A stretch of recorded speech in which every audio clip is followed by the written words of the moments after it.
Bonjour bien-aimés, bonjour chers frères, chères sœurs.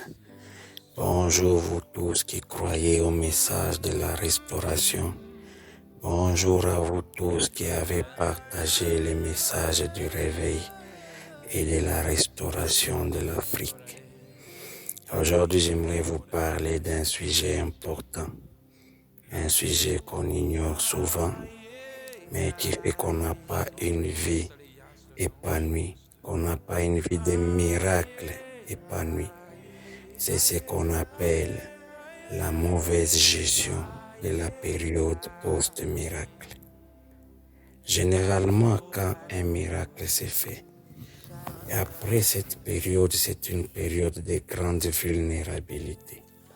C'est une période où il faut redoubler de vigilance. C'est une période où il faut entrer encore en prière. Généralement, quand on prépare les cultes, c'est avant les cultes que les intercesseurs sont là. Pendant les cultes, on peut prier, mais généralement, après les cultes, on ne fait plus rien. Quand vous regardez dans la Bible, il y a l'un des prophètes tellement puissants, le prophète Élie, qui avait manifesté une puissance tellement extraordinaire au mont Carmel lorsqu'il s'est confronté contre les faux prophètes. C'est l'un des sujets qu'on prêche le plus souvent. C'est l'un des sujets les plus spectaculaires qu'il y a eu dans la Bible. Une démonstration d'une dimension impressionnante de la puissance de Dieu. Mais ce qu'on ne dit pas souvent, le mont Carmel a été l'échec du prophète Élie. Parce qu'après, on a vu ce grand homme de Dieu fuir devant les menaces d'une femme de Jézabel. Il était tellement effrayé. Comment quelqu'un qui avait déployé une puissance quelque temps avant, qui a ouvert le ciel et fait tomber, peut-il se trouver maintenant dans la crainte, le tremblement en train de fuir et se cacher devant une femme qui menaçait de le tuer? Le problème qu'il y a eu, c'est que Élie n'a pas géré la période post-délivrance. Il n'a pas bien géré la période post-miracle, la période de grande vulnérabilité. C'est en ce moment-là que le diable t'attend. Tu peux avoir ta délivrance, tu peux avoir ton miracle, mais la période la plus difficile, c'est la période où les choses se réalisent, la période où tu as la chose que tu as toujours recherchée. C'est en ce moment que le diable attend pour attaquer. Et c'est en ce moment-là qu'il faut se retirer en prière. Quand vous regardez dans la Bible, vous voyez un jour Jésus-Christ a fait a fait un miracle extraordinaire.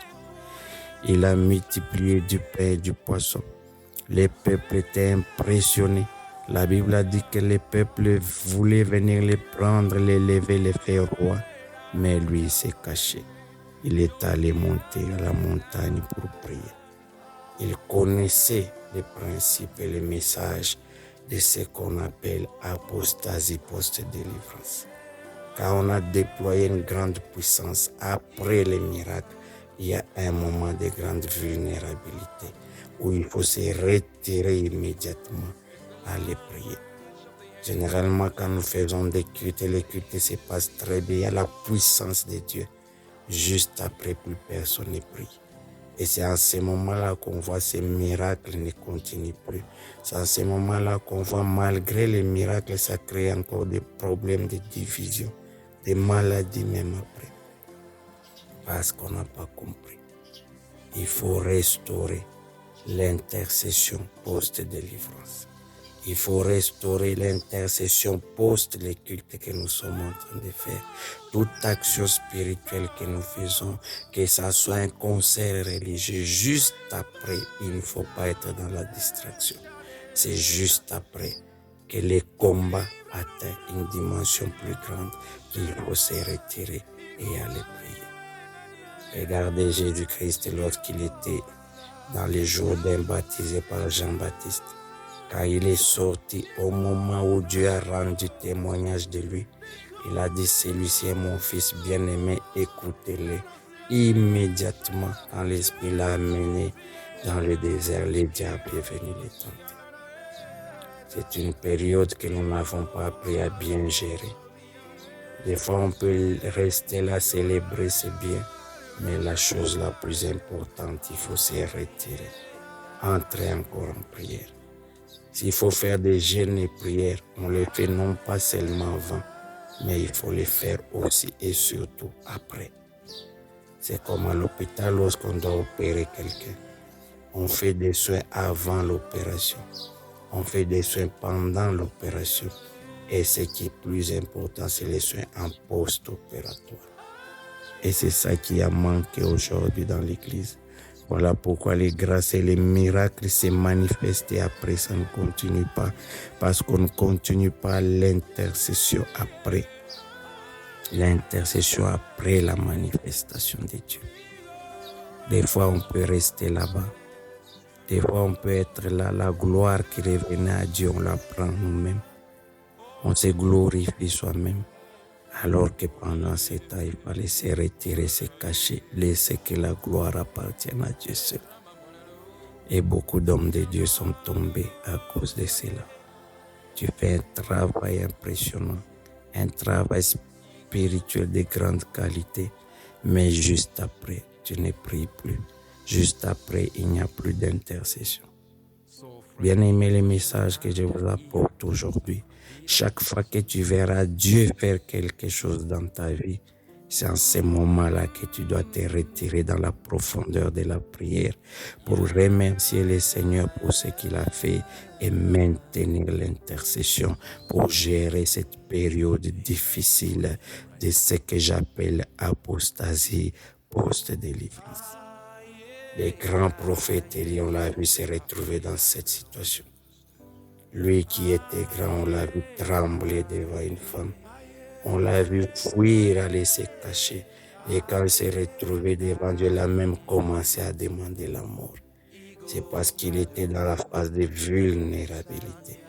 Si Élie avait compris ces principes après avoir fait descendre le feu au mont Carmel, après avoir manifesté la puissance de Dieu, il devrait immédiatement se retirer, se cacher dans la prière. Lui, il est resté là-bas. Des fois, on est dans la joie, c'est une bonne chose. Mais le message que je t'apporte aujourd'hui, c'est les moments les plus difficiles. C'est les moments où tu es le plus vulnérable. C'est les moments où il faut te retirer en prière. C'est le moment où il faut chercher la face de Dieu. Tu t'es stérile depuis de nombreuses années. Au moment où tu es à l'enfant, c'est bien. Il faut fêter, il faut glorifier Dieu. Mais c'est le moment où il faut encore jeûner. C'est le moment où il faut encore faire des veillées et prières que le Saint-Esprit t'aide à gérer cette phase difficile d'apostasie post-délivrance. Beaucoup d'hommes de Dieu sont tombés pendant cette période. Il y a une erreur qu'on fait dans l'Église. Après avoir fait un travail spirituel de très haute dimension, l'homme de Dieu reste là. Il continue à causer avec des gens. Il continue à recevoir des gens. Les gens viennent pour que vous priez pour eux. Non, ce n'est pas le moment de prier pour les gens. Il faut prier pour les gens au moment où tu es sous l'onction, au moment où tu es à la chair. Mais quand ce temps est terminé, l'homme de Dieu doit se retirer, chercher la couverture de Dieu, chercher la protection du sang de Jésus, chercher à se recharger comme on avait dit l'autre fois, parce que l'énergie spirituelle est sortie et le diable attend ces moments pour frapper. Il ne faut pas lui donner cette occasion. Il est temps que tu changes la façon de faire les choses. Surtout toi qui es homme de Dieu, mets en place une intercession puissante. Le travail que nous faisons est un travail spirituel. Il ne peut pas fonctionner sans intercession. Intercession avant le culte. Aujourd'hui, l'Église a perdu de sa puissance parce qu'on n'a plus d'intercession. On organise des cultes sans aucune intercession. Tous les grands hommes de Dieu, quand ils doivent faire un grand travail, on a vu Jésus passer des heures et des heures à la montagne pour préparer tout ce que nous savons de lui, pour préparer toutes les œuvres qu'il a eu à faire. Toutes ces œuvres, en réalité, il les obtenait à la montagne parce qu'il a dit toutes les choses que j'ai fait, les pères me les a montrées. Il lui a montré où, c'est pendant qu'il était dans l'intercession à la montagne. En réalité, le culte ne se fait pas dimanche à la chair. Le culte se fait dans l'intercession. Le culte se fait la nuit dans les lieux secrets. C'est en ce moment-là que tout s'accomplit. Et quand on vient devant la chair, ce n'est que quelque chose en différé.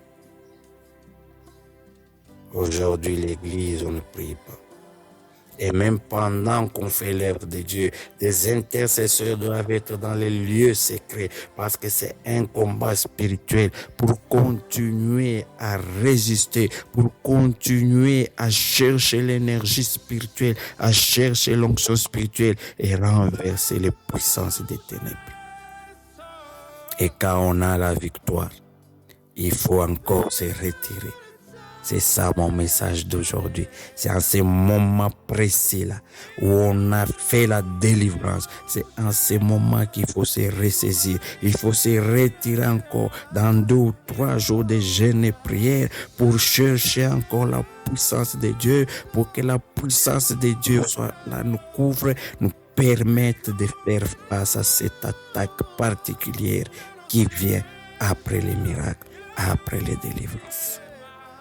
Dans la Bible, vous allez voir l'apôtre Paul avec son compagnon. Ils ont fait un miracle extraordinaire. Il y a un handicapé qui ne marchait pas, qui s'est mis debout. Les peuples étaient heureux, ils ont dit gloire à Dieu. Nous avons vu des dieux descendre sur la terre. Ils voulaient s'apprêter à leur faire des sacrifices. Mais quand vous lisez bien, c'est dans cette confusion-là que des Juifs sont arrivés. Ils ont pris Paul, ils sont allés les lapider juste après un grand miracle comme celui-là. La gestion de la période post-délivrance. En ce moment-là, il faut se retirer. En ce moment-là, il faut se cacher. En ce moment, il faut rentrer dans les lieux secrets parce que le travail que nous faisons n'est pas un travail charnel. C'est un travail spirituel qui répond aux principes et aux normes spirituelles. Et l'un des principes qu'il faudra connaître aujourd'hui, c'est quand il y a un miracle qui s'est fait, quand il y a une délivrance qui s'est fait, c'est la phase où il y a la plus grande faiblesse. Il y a l'apostasie. On a vu quand le peuple d'Israël a traversé la mer Rouge. On a vu Pharaon a poursuivi dans la mer Rouge. Maya Sara Kantai Tobaras. Et Moïse a étendu des bâtons après avoir traversé pour que la puissance de Dieu puisse emporter tous les ennemis. Il a dit les ennemis que vous voyez, vous ne les verrez plus jamais, ces Égyptiens. Il est temps qu'on apprenne à tendre encore les bâtons. Quand Dieu aura agi, qu'on tende encore les bâtons de l'intercession. Qu'on tende encore les bâtons de l'intercession pour mettre fin aux attaques de l'ennemi. Parce que le diable attend ces moments privilégiés pour vous frapper encore une fois. Au moment où vous êtes affaibli parce que l'énergie spirituelle a été utilisée pour faire le miracle. C'est en ce moment-là que le diable attend pour frapper. Aujourd'hui, j'aimerais, homme de Dieu, que tu prennes ces principes. Quand un miracle s'est fait, chaque fois que tu verras une délivrance, chaque fois que tu verras la main de Dieu, dis-toi qu'après, il faut se retirer dans la prière. Il faut chercher encore la main de Dieu pour ne pas faire comme Élie, un grand prophète qui prie devant une femme. Et Dieu n'avait pas approuvé son attitude. Il lui a dit, ta mission est finie. Le mont Carmel est l'échec du prophète Élie. Et Dieu l'a remplacé par Élisée. Je suis en train de te parler, toi mon frère, ma soeur, tu ne comprends pas ce qui t'arrive. Et beaucoup de miracles sont arrachés parce qu'on ne gère pas cette période. Dieu peut bénir dans l'église, mais après la période de vulnérabilité arrive et le diable nous arrache nos bénédictions. Il faudra aujourd'hui restaurer l'intercession post-délivrance. Il faudra restaurer l'intercession post-miracle.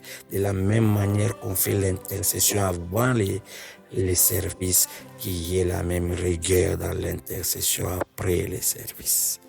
Après les services, ce n'est pas le moment où il faut être dans la distraction. Après les services, ce n'est pas le moment où il faut être là en train de causer avec tout le monde, homme de Dieu. Pendant ces temps, tu dois disparaître comme Jésus.